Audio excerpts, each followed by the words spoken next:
Madame Gaspard, ici. C'est votre place. Il y a deux dames. C'est mieux quand même. Merci. Mesdames et messieurs, je vous demanderai de prendre place. Nous allons bientôt reprendre nos travaux. La dernière conférence des ministres de l'Environnement et de la Santé était à Londres. L'avant-dernière, c'était en 1994 à Helsinki et auparavant, c'était à Francfort. Lors de toutes ces conférences des ministres de l'Environnement et de la Santé, toujours il a été dit qu'un environnement pollué peut nuire à notre santé. On va le redire en juin à Budapest. En février de cette année, en France, le 10 février, un groupe de 21 scientifiques et experts français de l'INSERM, d'universités, etc., a remis un rapport officiel à M. Raffarin, Premier ministre de la France. Là, en substance et en résumé de ce rapport, le journal Le Monde, qui est un journal très sérieux, avait en première page le titre « La pollution nuit gravement à notre santé ». Et dans l'article résumé du journaliste, il a été dit que des problèmes de cancer, des problèmes d'allergie, des problèmes d'infertilité, etc., étaient dus en grande partie à un environnement pollué, que ce soit à l'extérieur ou que ce soit dans nos maisons, etc.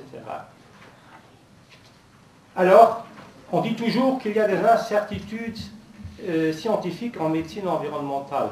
Et c'est bien vrai. Évidemment, il y a encore beaucoup d'incertitudes scientifiques en médecine environnementale. Mais pour moi, cela n'est pas essentiel. Ce qui est essentiel, c'est qu'il y a aussi beaucoup de certitudes en médecine environnementale, des certitudes commençant par des banalités connues, à mon avis, par tout le monde. Le saturnisme des enfants, par exemple, dans certains quartiers d'habitation de Paris, où des milliers d'enfants ont le saturnisme par le plan dans les murs, qu'ils ont dans les couleurs dans les murs.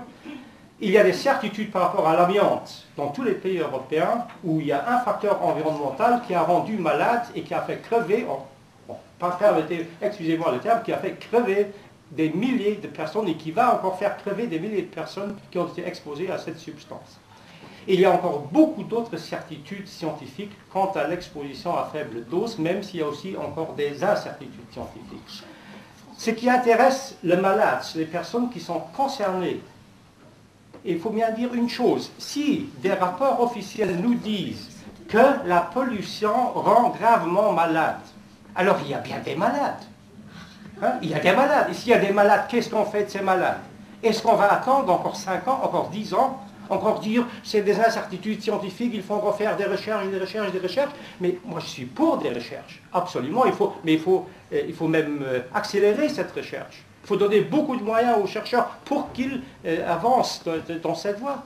Mais d'un autre côté, il y a des gens qui sont malades par l'environnement. Et ces gens qui sont malades par l'environnement, il faut les aider. Et pour les aider, il faut des médecins qui aient une formation. Je ne vais plus toucher ici l'aspect de la précaution, la prévention. Ça a été dit. Ça, c'est une question politique. Il faut que les politiques qui sont coincés entre ces problèmes d'environnement et de santé d'un côté, entre les intérêts économiques et les emplois, etc., d'un autre côté, il faut que les politiques aient un peu plus de courage pour faire pencher un peu plus la balance. Le programme REACH dont Paul Lannoy a parlé, c'est un exemple excellent où on voit vraiment le véritable problème. Si d'un côté, la Commission européenne a fait un papier REACH, qui dans sa première mouture était un papier assez bon, qui avançait sur beaucoup de problèmes, d'une façon très, très positive, alors qu'est-ce qu'il y a eu? Il y a eu la réaction de l'industrie chimique. L'industrie chimique a mobilisé M. Schröder, a mobilisé M. Chirac et a mobilisé M. Blair. Ils ont fait une lettre ensemble en septembre dernier pour dire à la Commission européenne « Ah non, monsieur, madame à la Commission européenne, vous allez trop loin et ce sera l'industrie chimique en Europe qui partira vers l'Est, dans les pays de l'Est. » Un des intervenants tout à l'heure a cité l'index, les 50 000 produits substances chimiques de l'index Merck et à la lumière d'une série d'autres interventions, j'ai pris conscience que probablement j'étais déjà un accumulateur d'une série des substances toxiques qui ont été citées aujourd'hui. Et ça m'a interpellé parce que moi, en tant qu'environnementaliste, je retrouve là une série, je dirais pas de vieux amis, mais en tout cas de vieilles connaissances. Et donc, on a parlé de DDT, de dieldrine, de lindane. c'est des substances sur lesquelles on a attiré l'attention, pour certaines d'entre elles, déjà il y a une quarantaine d'années, pour le problème environnementaux qu'elles causaient.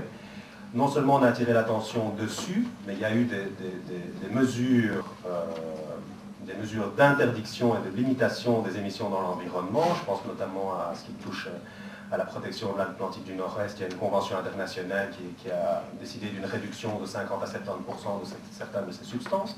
Ça, c'était par rapport à l'environnement. Et maintenant, j'avoue que je suis un petit peu déconcerté et surpris quand j'entends annoncer des responsables politiques dire qu'on met un groupe de travail sur pied. Je me dis, mais non d'une pipe, il y a quand même des choses qui sont déjà, pour lesquelles on a déjà des faisceaux d'évidence depuis des dizaines d'années. Et maintenant, le discours, quand on tend la perche politique à l'occasion de cette table ronde, on nous dit, non, on met un groupe de travail, d'une part, d'une autre part, il faut bien étudier la symptomatologie, etc. Je me dirais, pour moi, ça revient à dire aux organisateurs d'aujourd'hui, aux associations de malades et aux gens qui sont préoccupés par ça, et parfois victimes de ces problèmes-là, ça revient à leur dire, mais patience les amis, votre temps viendra, mais pas de suite. Mais je voulais simplement dire que moi j'étais malade, enfin je suis malade et j'étais gravement malade en Belgique. Et que malgré tout ce qui existe en Belgique déjà maintenant, je ne serais plus devant vous si je n'avais pas été à l'étranger, si je n'avais pas découvert ce qui se faisait en Allemagne, ce qui se faisait au Luxembourg. Donc je dirais qu'il n'y avait aucun médecin en Belgique qui n'a eu cette approche pour m'aider. Donc je pense que la journée d'aujourd'hui est importante pour nous les malades, et parce que disons que les frontières se lèvent, les frontières au niveau, à tous les niveaux, je dirais, ça c'est essentiel, quoi. Je pense que les frontières s'ouvrent, que la possibilité, qu'il y a maintenant de la possibilité que les formations qui se donnent en Allemagne et maintenant au Luxembourg puissent passer la frontière et se donner en Belgique.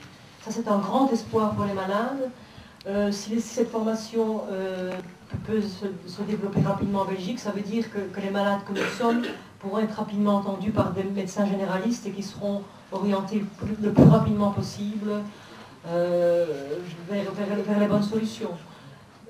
Voilà ce que je voulais dire, dans un premier temps en tout cas. Pour revenir à l'incertitude scientifique, je vais peut-être vous amener à un exemple provocateur de la vue d'une association de malades. Parce qu'on va parler de sclérose en plaques. Il y a quelques années,